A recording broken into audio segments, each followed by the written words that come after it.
येशू ख्रिस्त म्हणतो, यहोवा देवावर विश्वास ठेवल्यास या डोंगराला उपटला जाऊन समुद्रात टाकला जा असे म्हणेल तसे होईल.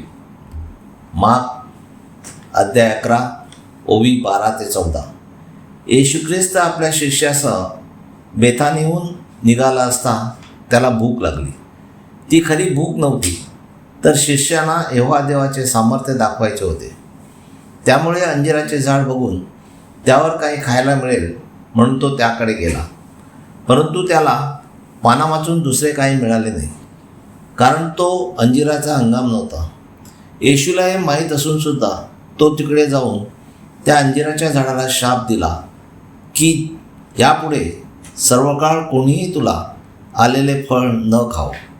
हे म्हणणे त्याच्या शिष्याने ऐकले. विश्वासाचे सामर्थ्य. मार्क अध्याय 11 ओवी 20 ते 26. मग येशू ख्रिस्त दुसऱ्या दिवशी पहाटे शिष्याबरोबर जात असताना त्याने ते अंजिराचे झाड मुळापासून वाळून गेलेले पाहिले.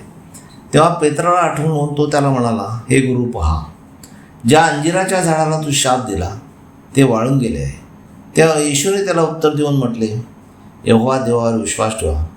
मी तुम्हाला खचित सांगतो की जो कोणी या डोंगराला तू उपटला जाऊन समुद्रात टाकला जा असे म्हणेल व आपल्या अंतःकरणावर संशय धरणार नाही, तर जे आपण यहोवा देवाकडे मागतो ते तसेच घडेल असा विश्वास धरील, त्याप्रमाणे ते होईल. येशू ख्रिस्त म्हणतो, यावरून मी तुम्हाला सांगतो, ज्या काही वस्तू तुम्ही प्रार्थना करून यहोवा देवाकडे मागतात त्या यहोवा देवाकडून मिळाल्या आहेत असा विश्वास धरा, म्हणजे त्या तुम्हाला मिळतील. आणि जेव्हा जेव्हा तुम्ही प्रार्थना करीत उभे राहता तेव्हा तेव्हा जर तुमच्या मनात कोणाविरुद्ध काय असेल तर त्याला क्षमा करा, यासाठी की तुमचा बाप यहोवा देव जो आकाशामध्ये आहे त्यानेही तुमच्या अपराधांची क्षमा करावी.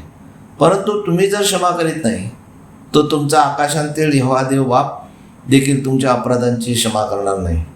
येशू ख्रिस्त स्वतः म्हणतो, यहोवा देवावर विश्वास ठेवून जे काही तुम्ही मागाल ते तुम्हाला मिळाले आहे असा विश्वास धरा. म्हणून आपण एकच यहोवा देव त्याच्याकडे आपल्या विनंत्या व प्रार्थना येशू ख्रिस्ताच्या मध्यस्थीने मांडूया व यहोवा देवावर विश्वास धरल्यास तो त्या पूर्ण करील. हालेलुया, आमेन. यहोवा देवाचा सेवक Anthony John Pereira builders. Praise God.